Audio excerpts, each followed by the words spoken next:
Nginomsebenzi okusika ingqephu ngomunye umunxa wezobuciko ongadingi izicucu ezitheni zemfundo kepha udokotela uSipho Mbatha useyiguqulile lendlela yokucabanga ngalomsebenzi. uMbatha oneminyaka engama-34 uthi isasasa leziqu zakhe selihehe nezakhamuzi zaphesheya kwezilwandle. I'm overwhelmed with mixed feelings.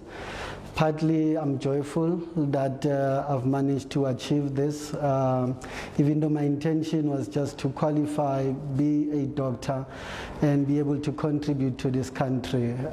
Also, I feel a great sense of responsibility that I should encourage others to follow in these footsteps. Ngocwaningo alwenzile uhlose ukuthuthukisa amakhono kubaseki bengqephu okwandisa namathuba emisebenzi kulomkhakha. iTUT iyazigqaja ngaye. We are extremely proud of Dr. Sipho Mbatha's achievement. I mean, the first doctorate in fashion design. That's a big achievement. Abafundi bakhe kule nyuvesi nabo baqhuqhuzelekile. But definitely he has motivated me and inspired me to try to further my academics as well. And I've grasped so much information from him. Njengoba kudlangile ukuntuleka kwemisebenzi kuleli ikakhulukazi entsheni kunethemba lokuthi ucwaningo lika Dr. Mbatha lungeza nesixazululo esidingekayo.